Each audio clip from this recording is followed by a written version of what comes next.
Raiders are trading all-pro wide receiver Davante Adams to the Jets for a 2025 conditional third-round pick that can become a second-round pick based on performance. The Athletic is reporting that Davante Adams is already in the Jets building. Now, they've also given pass rusher Hassan Reddick a short window to seek a trade. There's a lot of drama around a team that's 2-4.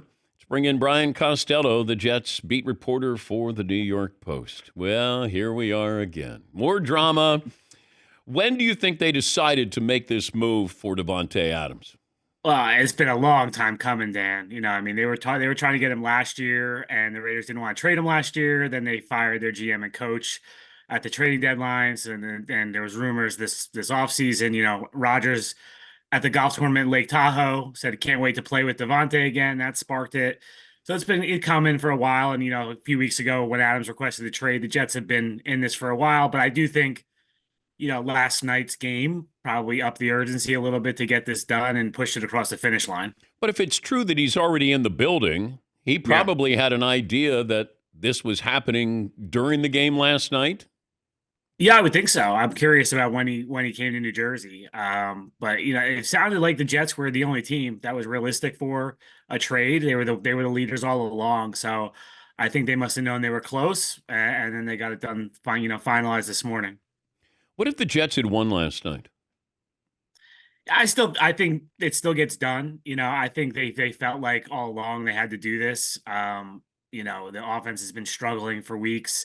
Clearly the quarterback wanted this, and he usually gets what he wants. So, like I said, this has been a long time coming. So I do think, when they lost the game last night and the way they lost, and Mike Williams, Rodgers called him out after the game for not running around. I walked out of that building going, I bet Davante Adams is here tomorrow. Because it just felt that way. But in reality, I do think this has been in the works for a long time.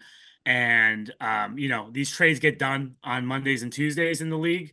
And it's the Jets were playing yesterday, so it wasn't going to get done yesterday. So I do think it was all signs were pointing to it happening today anyway. But I do think maybe they pushed it across the finish line because of last night. What are your expectations now with this team? I honestly don't think this changes a lot, Dan. I know wow. he's a good receiver, but he's 31 years old. I think he makes the offense slightly better, but I'm not sure he helps stop the run. This is now 2 times this season. There's been a running back who I had no idea who he was, came out and ran all over the Jets. The rookie from Buffalo last night, and then Jordan Mason in week 1 for San Francisco ran all over them. So I think that's a problem. I think the offensive line is still shaky. Rodgers got hit a lot again last night. I don't know if Davante helps that. And I really think what they could use, Dan, is someone who could stretch the field. And that's not Adams at this point. He's more of a precise route runner. Where he does help is these fourth quarter situations. We've now seen 3 straight weeks. The Jets could have won the game in the fourth quarter and didn't. 2 straight weeks where there was a pass to Mike Williams at the end of the game where he didn't look like he knew the ball was coming to him, or they weren't on the same page, and it got intercepted. Those balls are now going to go to Davante Adams. So I'm curious how this affects Garrett Wilson too, Dan. That's going to be something to Yes, watch. yeah, agree. I immediately thought of Garrett Wilson just because it always seems like him and Rodgers aren't exactly on the same page, but Aaron knows he has to rely on him. Did you hear Belichick on the Manning cast talking about Woody Johnson last night? I did. I think that puts any thoughts of Belichick ever coaching the Jets to rest. So I was happy for that.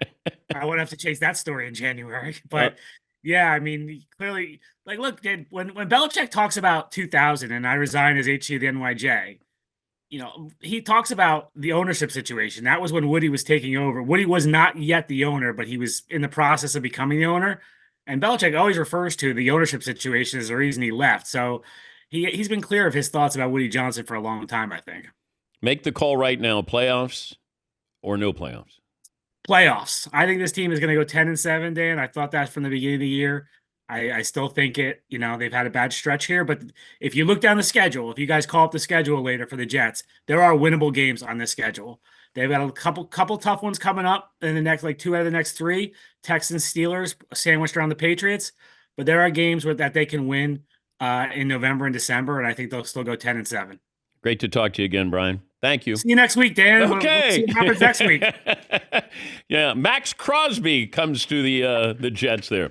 Brian Costello, Jets beat reporter for the New York Post. The next game will be Sunday night against the Steelers. And prior to the trade, the Jets were favored by 1.5. Don't know if that's going to go up or not. The over-under went up a point when they got Davante Adams. Wow.